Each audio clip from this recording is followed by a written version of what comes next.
Hello and welcome to another episode of Nothing Ventured with me, Aarish Shah. Today I have with me via Zoom Leyla Kunimoto. Leila is a Seattle-based LP voice and co-founder of Accredited Investor Insights, one of the very few people writing candidly about private markets from the LP seat. She calls out asset mispricing, the games behind valuations, and why a lot of allocators follow the herd. If you want the unvarnished LP view on venture, private equity, private credit, and where capital is really flowing, this is it.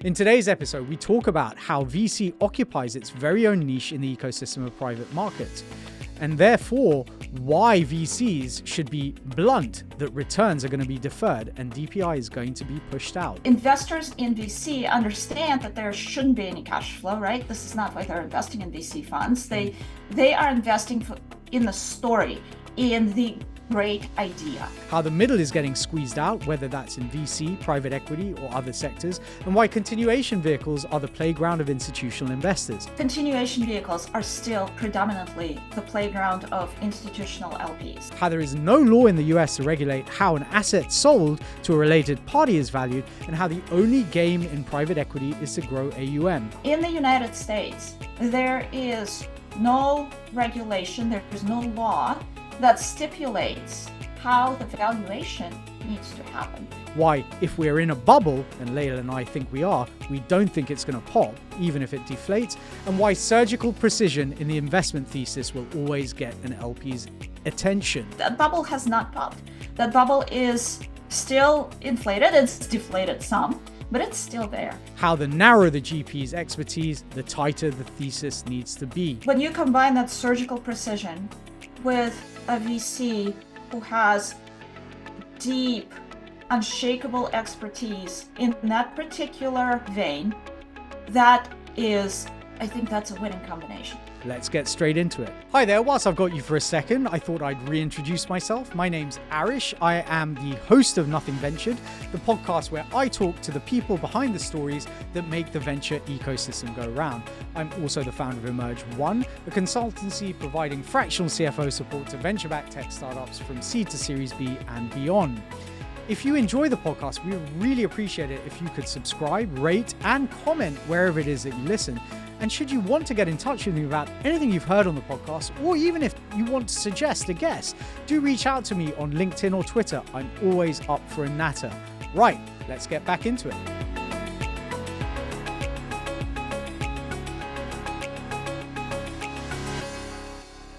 Leila, really great to have you with me here via Zoom. Really appreciate you taking the time. I understand there's some madness going on with the local football team. So keeping an eye out for some yelling and screaming from inside the room. But thank you so much for joining me. Thank you, Aarish. And just for our listeners, a small clarification. It's not the football team. It's a sport that nobody outside of the United States knows about. It's baseball. Oh, yeah. Sorry. So we are. Sorry. Yeah. Well, there you go. Thank you for having me. The mere fact that I said football just kind of tells you exactly. I mean, like my actual knowledge of any sport really is incredibly limited. So I'm glad I got like at least the ball part of it correct, even if I didn't get the actual sport. But look, thank you so much for joining me. I really do appreciate it. Thank you for having me. No, we're going to dive straight in. So, you work essentially to provide insights from the lens of an LP. So one of the things I wanted to know, do you think we're currently mispricing risk across kind of private markets? You know, IPOs are thin, M&A is sluggish to say the least, private equity is sitting on, mountains of dry powder, but we're still struggling to see any exits there. Meanwhile, everyone else is screaming for cash returns, DPI, which pushes certainly VCs, which is obviously the world that I operate in, way down the queue. So what specifically would have to change for venture to earn a place in a really cash-hungry portfolio again? Is it DPI discipline? Is it fund size or right sizing? Is it pacing? Is it terms? Or is it the opportunity cost just too high? Is it just too high for the next cycle? I think what would make VC, let's first zoom out a little bit to a 40,000 foot level. VC occupies its very own niche in the ecosystem of private markets. It's not, investors in VC understand that there shouldn't be any cash flow, right? This is not why they're investing in VC funds. They are investing in the story, in the great idea. So I think what we're seeing, and everything you've said is what I'm seeing on my end, there is a huge push from investors there's a huge focus on DPI. And we started seeing that with institutional investors first, where, DPI became like a couple of years ago, everything was like, DPI became the one metric that everybody was paying attention to. And then the fund managers obliged and started rolling out creative ways of generating DPI, continuation vehicles, NAV loans. Yeah, which we're going to talk about in right? a second. Yeah. But that narrative is now moving down the pike into the universe that I occupy, where high net worth investors who invest in private markets, all of a sudden they are, they're looking for the same thing. They want DPI, they want distributions. They don't want their money locked up for 10 years without, any visibility into what's happening. That said, I think VC, and I think for private equity funds, this is a pretty big story. They need to deliver a product to investors that returns their capital a little bit sooner, or maybe does distributions from the operating cash flows of those companies a little bit sooner. But for VC, I think the positioning for the venture capital industry in general needs to be, hey, listen, there is no DPI. This is not what we're all about. We are about delivering outstanding returns because there's these new things we have, what name, you name it, right? AI, you have infrastructure that supports that. VC should be focused, I think, or the messaging should be at this point focused on, let's show you what makes us special. Let's show you why, this is a great idea, and why this idea is going to catch fire in 5 years' time, and why, we are in the right place at the right time. So I think there's that. I do think this whole, shift toward, we want the cash flow, we want it today, we want it on a fairly regular basis. I think that's an undercurrent that's happening, and it's not going away. So like there's 2 or 3 things I want to dig into there, right? So I completely take your position around how VCs should potentially be positioning themselves, but in a world where, venture is typically a relatively small allocation across most portfolios, right? Like it typically is a percentage of private equity, right? And then real estate and public equities and so on have much bigger allocations. And therefore, I guess the narrative potentially, and tell me if I'm wrong here, is, look, you're putting a really small portion of your portfolio into venture. You're getting your returns from wherever it is, public equities, private credit, et cetera, real estate maybe. Venture is the one place where actually your expectations should not be that I should be getting regular DPI, but that I have to accept that I'm going to receive cash returns much further down in the cycle. And basically this is pure risk capital, right? Like it has to be viewed from the lens that it is pure risk capital. But that then lends itself to 2 potential problems, right? One of which is, if I'm a LP and actually, unless I'm sitting on, unless I am confident, I guess is the point, right? That this is a portion of my portfolio that I can just take my eyes off and leave and let it be. I'm either thinking about shrinking my allocation into venture because I'm like, okay, I'm going to risk less because I know the returns are going to be further out, or I'm going to stop investing altogether because I can get returns elsewhere in the market at much more favorable rates, with much more regularity, with far less risk, et cetera, et cetera. So whilst I accept that, yes, VCs may need to, really be blunt almost, right? Like this is what venture is about. It's risk capital, and you're going to see returns much later on. That might only be suitable for a very, very niche kind of range of LPs, and would that potentially kind of price out some of those, let's say an endowment fund which does have to report back, which does have to justify its investments in various areas? Will that kind of push them out because that whole question around DPI becomes more problematic? That's a very good point. I think what's going to happen is the problem is going to be less with endowment funds and more pronounced with smaller family offices. Because if you say, let's say you have a pie and you say, I'm going to allocate 7 to 10% to high risk, high return sleeve, anything less than that, and even if you triple or quadruple your money in that sleeve, it doesn't really sway the needle, right? It doesn't move, it doesn't make the weather. So you have to have an allocation sizable enough where if you make the money, it's gonna bump up your overall returns up. And if you lose the money, it's not so much that it's gonna drag your portfolio down too much, right? So you have that sweet spot where a certain percentage of capital can be allocated, and I would say it's under 2 digits, but of course, that's a conversation. That's a much longer conversation. Sure. But if you look at it from that lens, let's say an investor who has $1 million to allocate, a retail investor who has $1 million to allocate to let's say markets, right? That sleeve, that 10%, let's go 10%, that 10% sleeve is only $100,000. Yeah. There are not many VC funds that will take $100,000 contribution. Certainly at the bigger end, yeah, sure. The bigger ones will not. The smaller ones will, but the smaller ones carry a lot more risk. So you really want to take that 100 and spread it out, because there's going to be a lot more. You want diversification in that. Yeah. If you're looking with smaller market capitalization kind of funds. So you have this, and I think this is where VC has a problem. And I think because a certain size of an investor is not going to have enough capital to allocate, because this is a high risk, high reward kind of a allocation. Larger funds and the VC industry, I 100% agree with you. The messaging should be, there is going to be no cash distributions. There's going to be no, a good percentage of portfolio companies that we invest in as a VC fund are going to fail. It's just the nature of the business, right? Sure. But some we're going after unicorns, and here's a percentage of unicorns that we have been able to rope in the past.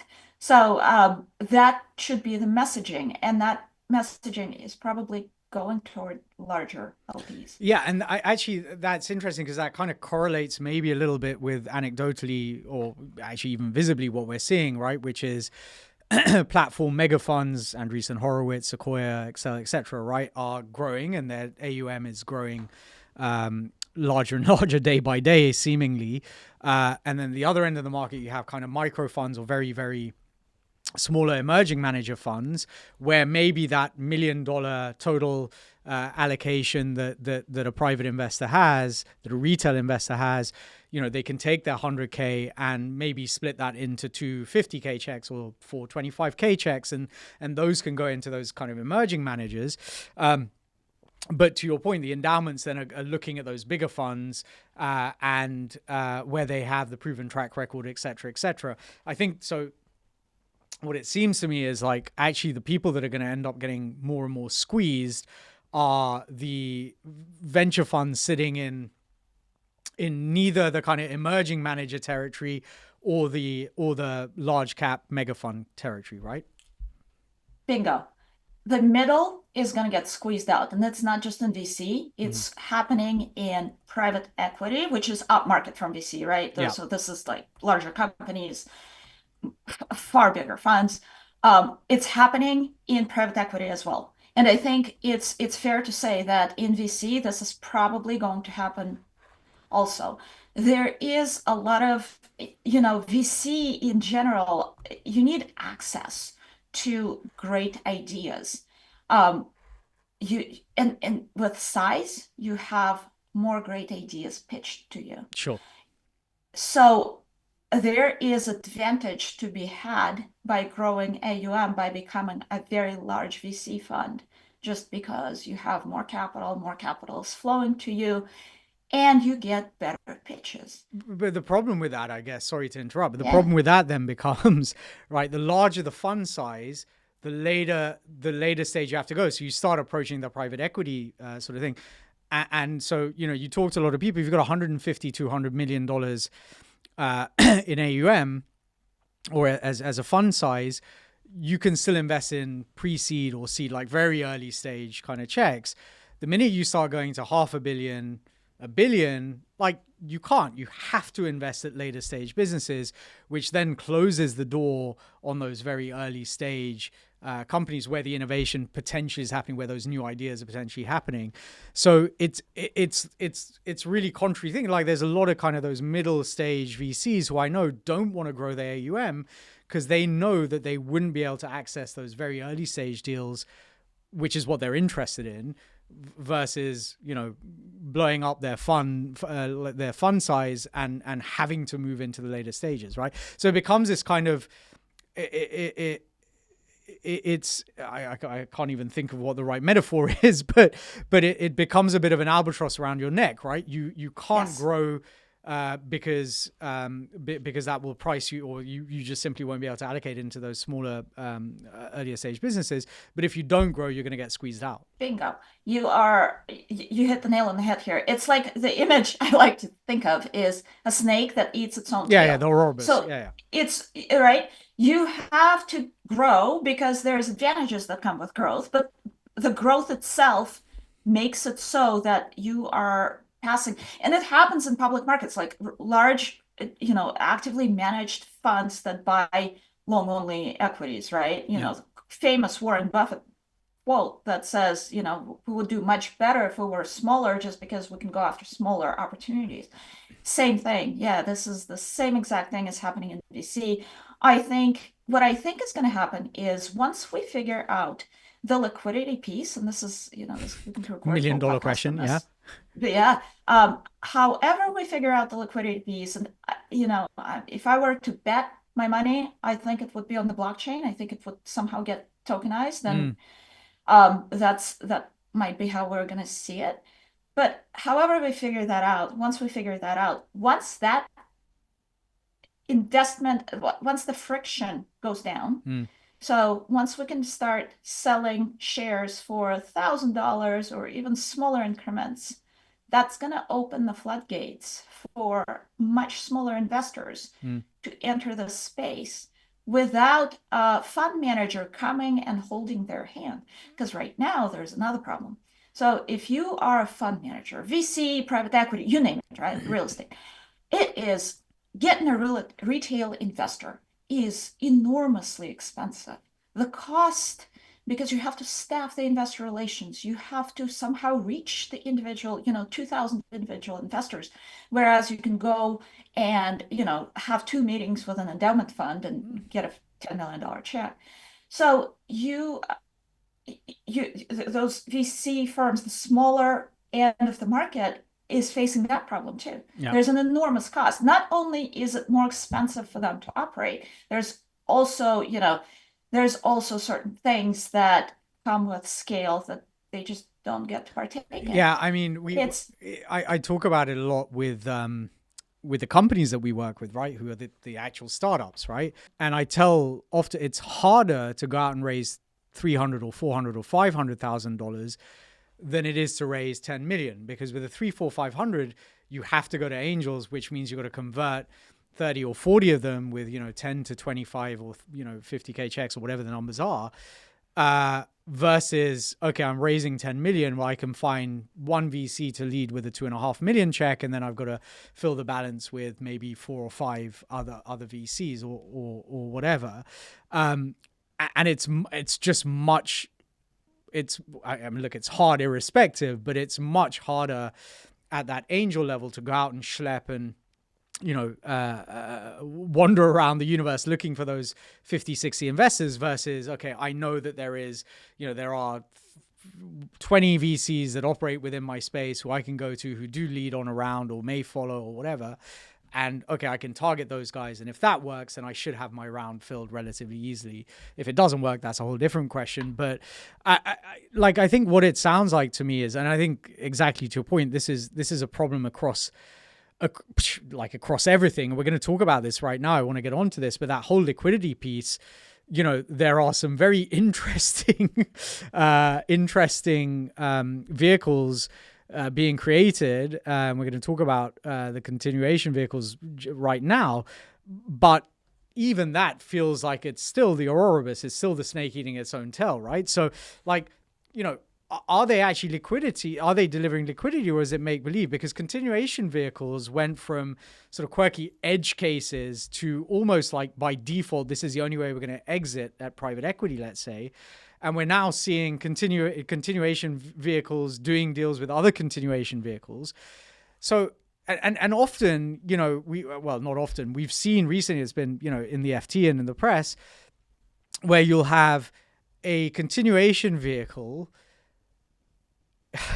raise another continuation vehicle with the same LPs, distribute back, and just recycle that cash just so that people can show paper returns. So when does selling to yourself become essentially just a valuation laundromat? And from your perspective, can you give me kind of the LP checklist? What is the maths? What are the comps? What is the fee carry resets? And what are the red lines that may stop you from effectively paying carry twice for the same asset? Because that's essentially what you may well end up doing, right? So I will start by giving you a caveat. Continuation vehicles are still predominantly the playground of institutional LPs. Yeah. So thankfully, for retail investors, we're not bombarded with those offerings just quite yet, right? We're bombarded with secondary funds, which is not a fun little area of the market.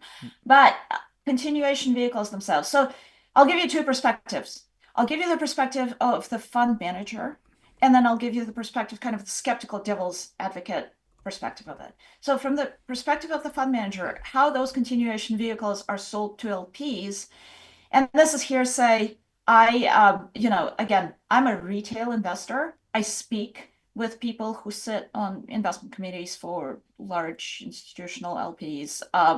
I have conversations with PE people who are in the industry. So this is kind of from the outside looking in. But here's what I see from my perspective.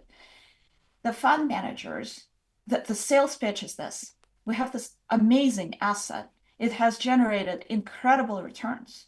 We're not ready to let go of this asset because there is more value to be added. Because private equity, at the end of the day, is, it's a value add machine, right? We buy an asset, somehow we make the revenues and the EBITDA of that asset go up over time. We use leverage most of the time, and then we sell that asset for more money, or we exit it via IPO, or we bolt on other assets to that company and make the whole bigger than the individual components. Yeah. So that's the basic playbook. That's pretty easy to understand, right?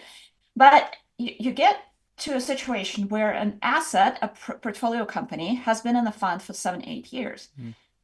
Our earlier conversation about DPI, investors are knocking on your door saying, well, give me my money back, right? You've added the value, and you told me that, after a certain point, you'll get rid of the asset and pay me my returns. From the fund manager's perspective, that's where you can sell the asset. But you may be selling it at a discount to what you want to sell it at. But it might not be the most opportune time to sell it. Yeah. Okay. And we don't know what the market is at the end of the day, we don't know what the market is going to pay for it. I have heard a story where an asset was taken to the market, let's say at $1 billion. It was a sizable thing at $1 billion, right?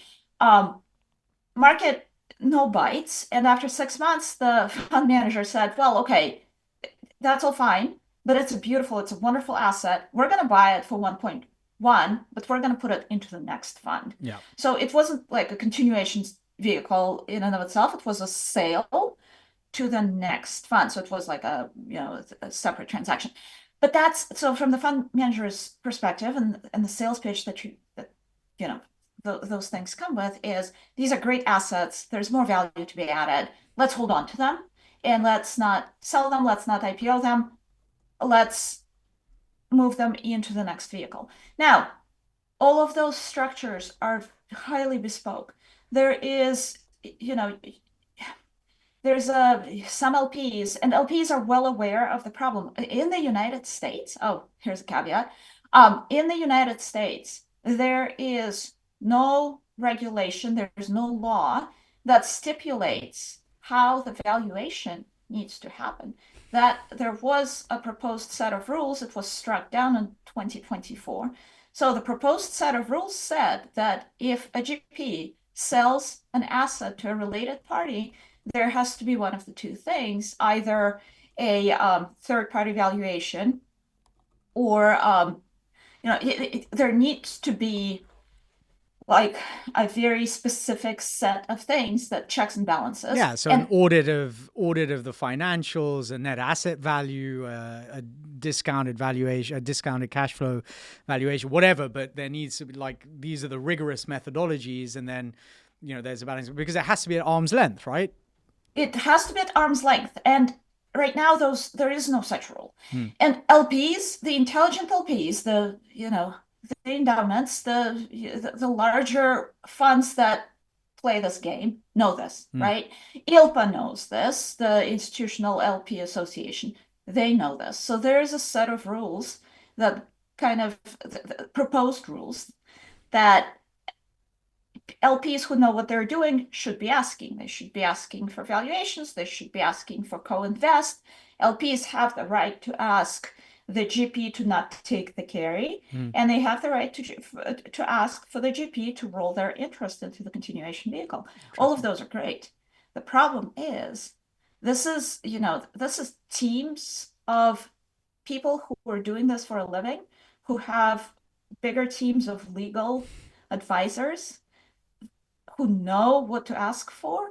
When those things start rolling down, if they ever do, to the retail channel, there's nobody asking that. There's going to be nobody looking at it, and that's what worries me. So that's the other perspective. That's devil's advocate. I'm sure this is not. It's all done to the letter of the law, and I'm sure LPs who are doing this know what they're doing. But I'm also told that, and there's white papers, academic white papers on the subject, that oftentimes those continuation vehicles come with very short timeframes, 14 to 28 days, which isn't a whole lot of time to do due diligence. So if you're an LP in a fund and the fund manager comes to you and says, hey, Fund 3, we're going to take half of the assets and move it into a continuation vehicle and call it Fund 3A, you only have a very limited amount of time to do your own due diligence. It kind of puts pressure on the LP, right? On the LP's team. So I personally, I think it's an area to watch. I think it's a canary. It's kind of a signal. It's not in itself, it's not a bad thing. I'm sure there are cases where it's perfectly justified, right? You have a company that is doing well. Why take an IPO when you can generate good returns for the next fund, for your next set of LPs or those same LPs? But there's potential that some things might be less than kind of kosher. I mean, there's always, like, for every 3 legitimate, there's potentially one that is a bit dodgy, right? Because essentially, exactly to your point, right? So if you are a GP that is raising your next fund, you don't want to have to take a markdown. Okay, if I can move this into a continuation vehicle, I don't have to take the markdown. I can still show my MOIC is on the rise. I can still show that there is value on paper, et cetera, et cetera. And yeah, I can essentially create my own markup, right? And that doesn't feel great, right? Like, I mean, it's one thing if you sell it to another private equity fund that is third-party arm's length, because that is a valid transaction. They've paid theoretically market value for it. But if you are essentially dealing it back to yourself, right? Like, there is all sorts of problems. And I'm not saying that anyone is even doing this, but for me, it's kind of the sniff test. The opportunity to do that, there are bad actors in every industry. We know this. The opportunity to act in bad faith is potentially too great. And I guess the other problem is, okay, at what point is enough? Because we also know that, right? Like a lot of like private equity has been waiting for the IPO window to open up, hasn't opened up. There are fewer businesses, and obviously there is slightly more regulation, or there is regulation around M&A activity and antitrust and so on. And especially in the US, we've seen, a lot of rhetoric, certainly in prior eras, maybe a little less now. But there comes a point where also, there isn't an exit, right? Or we just don't know when there is going to be an exit. And so therefore, from a fund manager's perspective, it looks like, okay, well then parking in a continuation vehicle may be a better choice. But actually, what might be correct is actually selling the asset, but maybe at a discount, so that you can return back to the investors, to the LPs, right? Because otherwise, to your point, if you're pressured, if you've got a 28-day decision, it's going to roll into this continuation fund, you're in, you're out, then that's very little time to do any diligence, very little time to actually understand whether that asset deserved to be rolled into the continuation fund, or if that is just, in order to satisfy some internal metrics that the fund's trying to manipulate potentially, or whether it's a legitimate reason. And then what, right? Because then you're in the same position as you were in fund one. Like, when do you see the return from the continuation fund? Potentially again, never. Or is there a third continuation fund that, et cetera, et cetera. So I guess, it's that age-old question: where does the buck stop? Where, who gets left carrying the bag at the end of the day? Because that's kind of where this feels like it could end up, which is that at some point there's just no one to pass it on to, and then what happens? And you bring up 2 points I wanted to kind of tease out here. Point number one is the sniff test that you talk about. My sniff test is always, I try to figure out what the incentive is for all parties involved, right? Yeah. And for the fund manager who's stuck in, for a fund manager who has a bunch of assets that they can't exit, the incentive is very strong to move them on, right? Even if they don't crystallize the carry, if they can realize exits in Fund A, because, private equity the game is growing AUM. Yeah. For a lot of those funds, that is the game. For a lot of those asset manager firms, those mega firms, that is 100% the game. So in order to grow the AUM, you need to raise the next fund. The next fund, the first question that they're going to ask you is, what's your track record and how did you do in the prior funds? Yeah. And when you can show a high MOIC in a prior fund, it makes it that much easier to raise Fund B. Yeah, this is the point, right? This is that is the incentive. That is what, and however that's done, and I'm sure people don't deliberately, try to do that, but there's an incentive to do so, right? So that's point number one. And point number two is the continuation. Where does it stop? It stops when there's no new money flowing into this. Yeah. And that can last. We've seen it. We are on the tail end of a mega bubble, right? All asset classes, everything bubble. In the US, like in the UK, it's been a little bit different. But in the US, that bubble has not popped. That bubble is still inflated. It's deflated some, but it's still there. And when that is the case, when there's billions of dollars that's flowing into the system still, there's billions of dollars on the sidelines. They've already been raised. So when you look at the world from the perspective of the fund manager, whatever asset class they're in, if they have the ability to raise capital, or if they've pre-raised the capital, they have a very strong incentive to find a place for that capital. Yeah. And that's where we see, I would think that continuation vehicles, from the sniff test, from the very basic, perspective, should raise a lot of questions in the LP's eyes. That should be, why would I do that? Versus going into a new primary fund that's going to find new companies and create a lot of value. Exactly. But money is being raised, which tells us that there's too much money. There's too much, which is interesting because, I mean, one of the things that has been like really apparent in the conversations that I have is that for VCs, especially, it has been tough to raise. And that has been driven by the DPI question, right?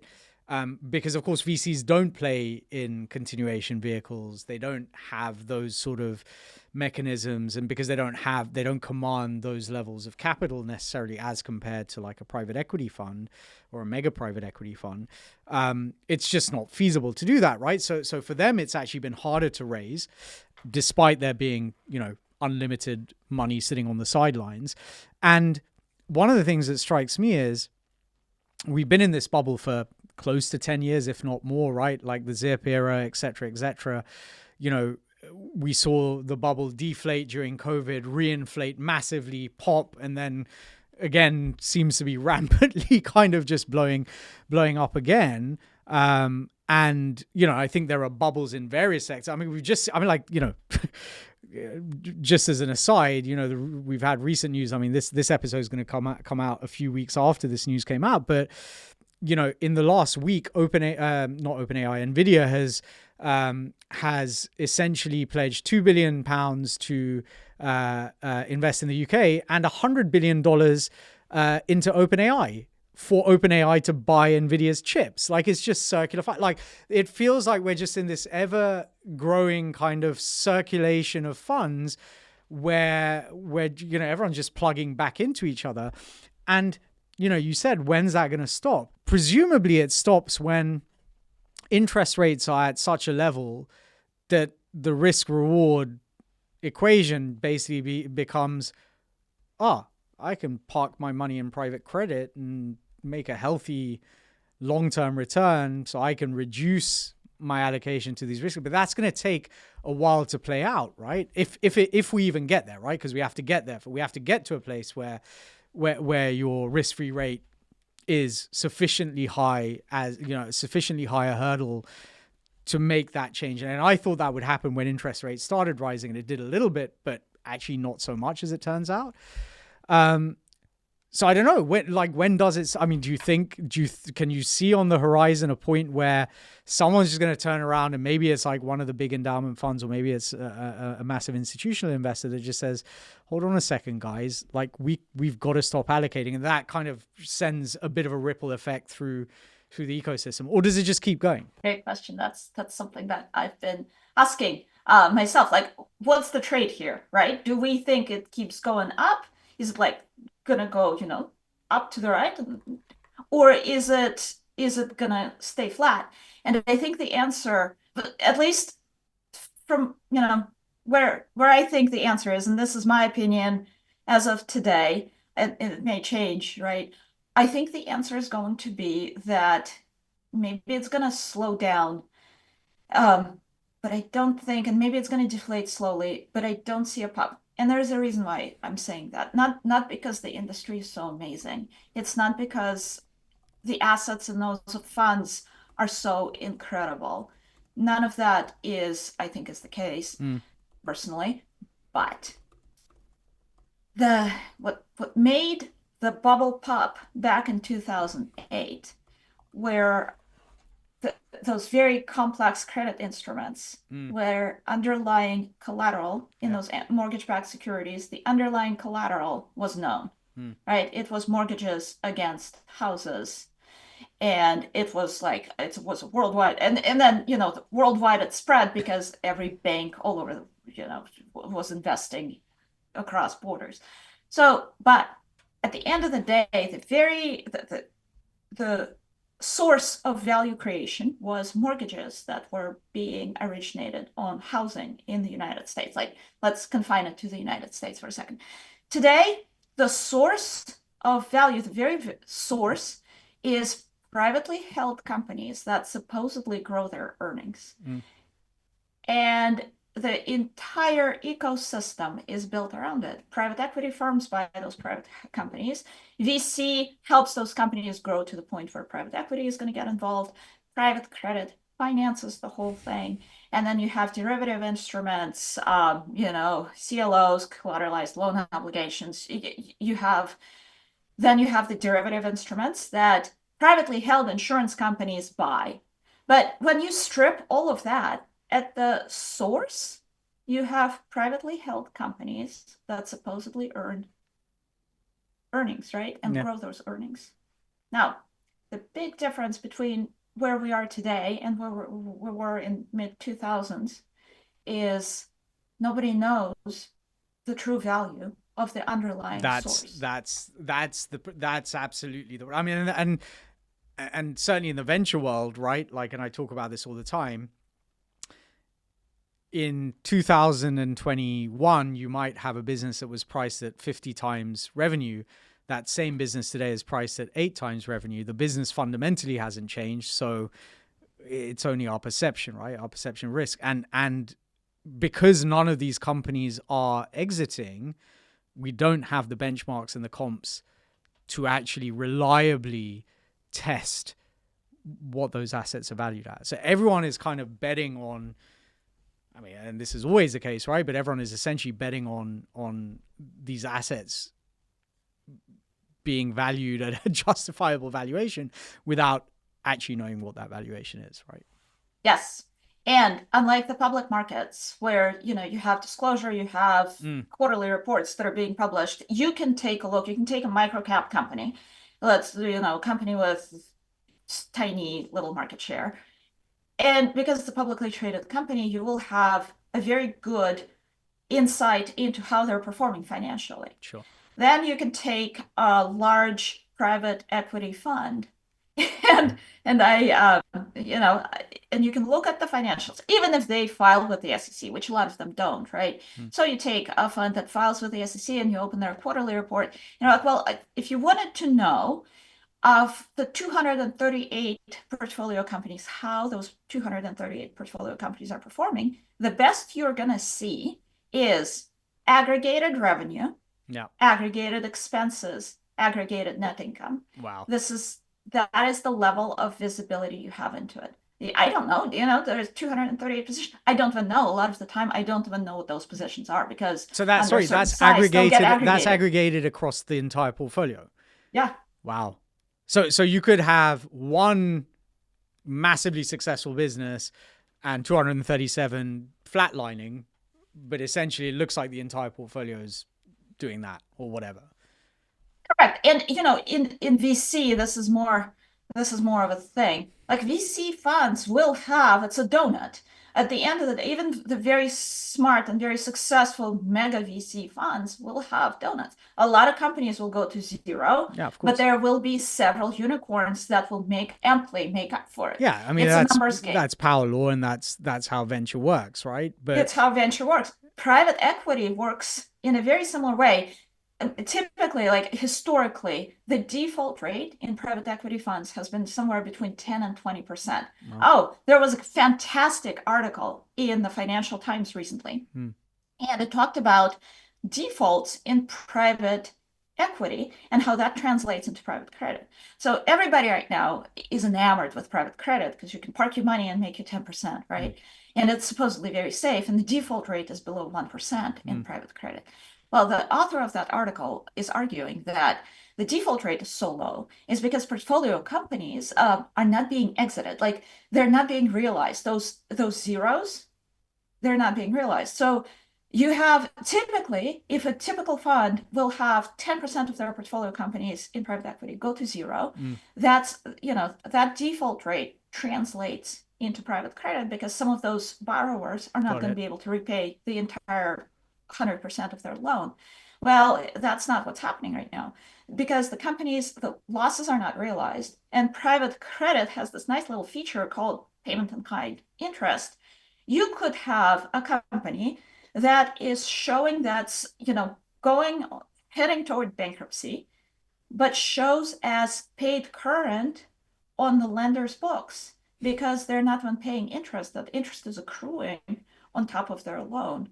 And until that default is realized on the private credit books, that company is going to be showing as current. It's not a stressed loan. That's kind of worrying. But again, to your point, that's what it is. That's another point where that bubble either deflates or pops. I want to get on to one last question before we kind of wrap up. So in private credit and private equity, you have a small cohort that kind of hoovers up a huge share of the capital. So if you're a sub-billion-dollar manager, right, which certainly in venture terms is a large manager, but in private equity and private credit, probably, pretty small. What actually gets you over the line in 2025? Is it a surgical thesis? Is it proprietary origination? Is it a credible path to distributions, or a distribution partner who can manufacture exits? Like, if you were to give the absolute honest, brutal truth, what do you fund, and what actually is today just unallocatable, irrespective of how good the deck might look? So surgical precision in the investment thesis will always get my attention. It will always get my attention because when you combine that surgical precision with a VC who has deep, unshakable expertise in that particular, whatever that is, right? In that particular vein, I think that's a winning combination.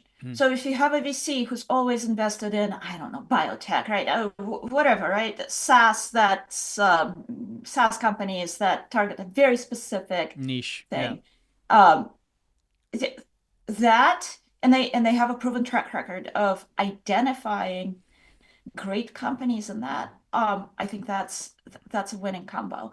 DPI, I think the time of a fund manager, of a VC fund manager, is better spent educating their LPs as to why DPI is probably not a good metric for VC at all, and why gunning after that metric, why targeting that one metric might be detrimental to the fund. Because a VC's job is to find talent that has potential for growth. We don't want DPI. We want everything that VC-backed firm creates, all the extra cash flow that they create. We want them to reinvest, because supposedly they can get much greater return on that money than investors can by taking that money out of the company. Yeah. So it's a conundrum, and I understand why it's such a conundrum in today's environment. But I think VCs who can communicate very clearly what the investment thesis is and why they believe in that thesis, I think communication of that is where the effort should go. So would you be advocating against kind of generalist thesis? Or actually, I guess a generalist thesis is a thesis in itself. You've still got to prove, but again, to your point, you've got to prove why you are the right person to have that generalist approach. Because of course, like most B2B SaaS, investors are by definition generalists, right? Like, because if you only occupy the space of, B2B SaaS in whatever HR tech or CFO tech or whatever it might be, like that obviously is going to narrow down your opportunities. And I guess but if someone has come across your table, what would just make you throw away the deck altogether? I mean, obviously, yes, if the thesis doesn't make sense, etc. But would it then come down to track record? Would it come down to, because like, for example, there are obviously a lot of emerging managers who haven't necessarily had the track record yet. They may have made a couple of angel investments. They may have done a little bit here and there, but it's very hard often to prove kind of track record in a meaningful way before you raise funds to kind of prove out your track record, right? So what would stop you investing? Like, just point blank, nah, this isn't going to happen. A recent firm with a fund manager who has expertise in, let's say, biotech, who is pitching me a VC fund that targets nuclear energy. Okay. That is a no-go. Okay. That's like from the get-go. So it's fund manager thesis fit. Fund manager experience. Yeah. Thesis fit. Yeah. And the narrower the thesis, the more experience I want to see. Right. The golden goose there is a fund manager with deep experience, or the team who has the ability to put together a team with deep expertise in a narrow thesis. I think that's an attractive proposition. Brutal truth. And take it for what it's worth, take it with a grain of salt, because that's my personal opinion. Generalist thesis from a new fund manager will always be, to me, less attractive than a generalist thesis from a mega fund manager. Sure. Because I know the mega fund manager can show me a track record. And they have access to the deals, right? If you're and they have access. you want to be able to hoover up all of the deals rather than a small niche, right? Yeah. You want to be the first one to say no, right? And at the end of the day, here's another thing. Access is a biggie, right? So there are fund managers who are new, who have access, who have that ability to take a look at, to be the first no. That if that's you, if you're listening, if you're a fund manager, and if that's you, that needs to be communicated, because that's a very attractive proposition. We all understand VC access trumps almost pretty much everything else. You got to be a hunter, not a gatherer, I think, is the way we always talk about it. Like, 100%. And I think, going back to some of the stuff we were talking about earlier, I actually think we're going to see more consolidation within venture, because I think some of those generalist funds are becoming maybe overly generalist, maybe. What I'm seeing is definitely a lot of the emerging managers that I'm seeing are very, very niche focused. I mean, we're going to have someone on the podcast in a couple of weeks, who spent decades at BP, at British Petroleum, who has built a micro fund specifically on green tech, clean energy, et cetera, et cetera. Like, I mean, to your point, thesis, fund manager experience, just all in lockstep, right? And we've had people on the podcast before who GPs who have said very specifically that they believe that, as we continue to move forward, specialization becomes more and more critical, because A, you want to be able to source the right deals, B, you want to be able to be that, the first fund manager to be able to say no to a deal, right? Like, you want to see all the deals first time, and you've got to be able to, quote unquote, add value, right? That horrible phrase, which means that you need to have that experience. You need to have had, you need to have the network and relationships within that space to be able to do that. I think what's really interesting, about what you said is, like, interesting. There's some data. Again, one of the guests we're going to have on in another few weeks as well.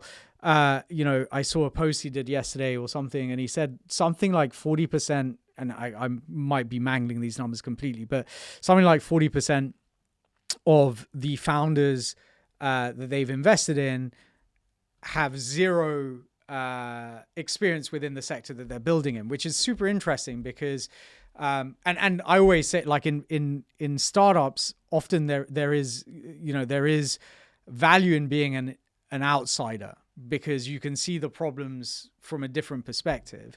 But I guess, to your point, if you're an allocator, you want to be able to also have the industry experience and expertise to be able to nurture those problems through. I think you're probably in today's world, I think you're probably spot on. I want to round off, Leila, if I may, with a couple of questions which we ask kind of all of our guests. I'm also very conscious that you may have to go and get some baseball tickets in a couple of minutes. What is one thing that you have a contrarian conviction about from any area of life, whether that's work, politics, socially, or at home? Yeah, I'll stick with investing for this question. I have a lot of contrarian opinions, but in investing, I see oftentimes people who don't recognize the amount of their success that's attributable to luck. Luck, yeah. And they make investment decisions based on the results that were driven entirely by luck. I think it's an Annie Duke concept called resulting, where you take the results of your prior decisions and make decisions based on the quality of the result, not the quality of your decision making that led to that result. And separating luck from skill is something that I wish a lot of people thought about. I mean, I love that. I'm a firm believer in serendipity. I know how much luck has played a part in my life, and the value that I've been able to create as a result of some very, I mean, like, and let's face it, like, luck includes where you were born, who you were born to, what school you went to, who happened to be in your class at university, whether you had the right boss or the right, like so many things that are outside of our sphere of influence that have such massive knock-on and sort of butterfly effect further down the track. And yes, I think it's very easy for people, it's essentially selection bias to some extent, right? Like, oh, I was successful because XYZ, but not looking into the actual reasons behind that. So yeah, I completely love that. And finally, so that we can get to know the real you, what is something that moves you the most emotionally? I love seeing when people find passion in life. Wow, And you're the second guest that said that recently. Okay. I think it's rare. As I get older, I recognize those people now. I used to not be able to recognize them, but it's across all walks of life. And I think we're taught to optimize for certain things that at the end of the day don't really matter. We're taught to optimize, get good grades so that you can get into a good college, so that you can get a great job, so that you can have a certain lifestyle. And all of those things are important. And I hope my kids don't listen to this, but because I do, I'm on their case to get the good grades. But at the end of the day, the happiest people I see are not the wealthiest. Yeah. They're the ones who have found passion. Yeah. And the good, and this podcast on a very positive note, I think entrepreneurs, I see that a lot in them. Sure. And they will be frazzled and they're, and they're tired and life is an absolute mess a lot of the times for them, right? But a lot of them do it because they're passionate. And at the end of the day, that's what makes you happy. It's not the things that you achieve, it's the path that you take. And if you're on the right path, you know it, and people, other people recognize that in you. I think we all should spend some time thinking about what is it that we're passionate about and trying to structure our life where, that passion coincides with a way to make money. I mean, again, it feels like you've been reading my LinkedIn posts. I write a lot about this sort of stuff. And I always say, actually, you shouldn't follow your passion, but what you should do is do what you're good at. And within that, weave your passion into it. So like, I've been really fortunate that, I was a linguist back in the day and then became kind of an accountant that never did accountancy or whatever. And then I ran businesses and I'm building my own business now. And with it, by building the business that I'm building now, it's given me the opportunity to build this podcast. I've just finished writing a book, which I've now got to probably edit, which is, 120,000 words long. I would have never thought about doing that like 10, 15 years ago. But what I've been able to engineer into my life is the structure that allows me, exactly as you say, to really dive into the things that I really love doing. What I really love doing is talking to people, thinking, writing. And it's not even about creating content as such. It is just, I love the act of writing or speaking and just the kind of exchange of ideas. But I think that's absolutely lovely. And what's really interesting, actually, both from you and the other guest we had who said something similar, it's really incredible that, obviously people often say they're passionate about music or maybe poetry or, nature or whatever, which is great. And that's all external. But finding emotion in the passion of others, I think there's something quite special about that, because you are essentially championing them, right? Because you are believing in their ability to change the world, which I think is beautiful. It's beautiful. And I think it emanates from people who found that passion, and it makes the lives of those they touch better. Yeah. It's a beautiful thing. It really is. And I never thought about it in those terms when I was in my 20s and 30s. And today, when I look at people who have that deep fire inside of them, and yeah, to your point, it doesn't have to be, you might be passionate about bread, but you have to, bake bread, you have to make a living. Yeah. Weaving that passion, like stripping that passion down to its core and weaving it into your day-to-day life. It's such a gift for those who get to it. Yeah, I think that's absolutely lovely. And what a wonderful way to finish off the podcast. Leila, for the audience, where can they find you online? Are you on LinkedIn? Are you on Twitter? I know exactly where you are, but let us know where's the best place to find you on the internet. I am everywhere on the internet. The easiest place to find me is by typing my name into Google. It's Leyla with a Y, Kunimoto or Kuni. I write long-form content on accreditedinsight.com. I'm on LinkedIn and I'm on Twitter. I'm fairly easy to find, and I love connecting with people of all walks of life, and would love to connect with some of your listeners. Amazing. Well, we're going to be putting all the links in the show notes. For the time being, thank you so much for joining me. It's been an absolute blast. I've really enjoyed this conversation. Thank you for having me. It was a pleasure.